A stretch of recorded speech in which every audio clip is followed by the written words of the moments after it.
ഇല്ലായ്മകളിൽ ജീവിതം മുന്നോട്ട് നയിക്കുന്നവരിൽ ചെന്ന് സ്നേഹവും വാഗ്ദാനങ്ങളും നൽകി അവരുടെ മനസ്സിൽ ഇടം പിടിച്ച് അവളെ നിക്കാഹ് കഴിച്ചു. നാട്ടുകാരെ വിളിച്ചുകൂട്ടി കല്യാണം കഴിക്കുന്നതിന് മുമ്പേ അവളെ ഗർഭിണിയാക്കി.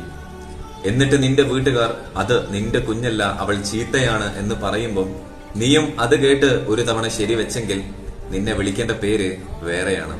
അതെല്ലാം സഹിച്ച് നിന്നെ സ്നേഹിച്ചു പോയ കാരണത്താൽ നിന്നിൽ അവൾക്കുണ്ടായ കുഞ്ഞിനെ ഓർത്ത് അവൾ നിന്നെ തന്നെ കല്യാണം കഴിക്കാൻ തീരുമാനിച്ചു. അപ്പൊ നിനക്ക് അവൾ പോലും അറിയാത്ത വർഷങ്ങളായിട്ടുള്ള പരസ്ത്രീ ബന്ധം, കാമുകിയുമായി ഹോട്ടൽ മുറികളിൽ അഴിഞ്ഞാട്ടം. എന്നിട്ടും അവൾ നിനക്ക് മാപ്പ് തന്നു. അവൾ ഓർത്തു കാണും അവളുടെ കുഞ്ഞുങ്ങളുടെ ഭാവിയെക്കുറിച്ച് ഓർത്ത്. എന്നാൽ അവിടെയും അവൾക്ക് തെറ്റി. ആ വിശ്വാസത്തിന്റെ മറവിലും നീ ആ തെറ്റ് ആവർത്തിച്ചു. ഒരു കുറിയല്ല, പല കുറി. സ്വന്തം ഭാര്യയിൽ കാണാത്ത സൗന്ദര്യം മറ്റൊരുവന്റെ ഭാര്യയിൽ കാണുന്നു. എന്നിട്ട് അവളുടെ ചോദ്യങ്ങൾക്ക് മറുപടി ഇല്ലാതെയാകുമ്പോൾ ശാരീരിക പീഡനം, ഒടുവിൽ ഡിവോഴ്സ് എന്ന ഭീഷണിയും.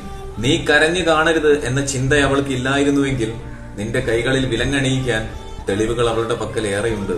ഇത്തരത്തിൽ സ്ത്രീകളോട്, ഭാര്യയോട് പെരുമാറുന്ന ആൺവർഗത്തോട് എനിക്ക് പറയാനുള്ളത്, മൂക്കിന്റെ താഴെ മുളയ്ക്കുന്ന കറുത്ത രോമമുണ്ടല്ലോ, അത് ആണിനൊരു അലങ്കാരമല്ല, പൗരുഷത്തിന്റെ അടയാളമാണ്. പോയി ചാവട നാറി.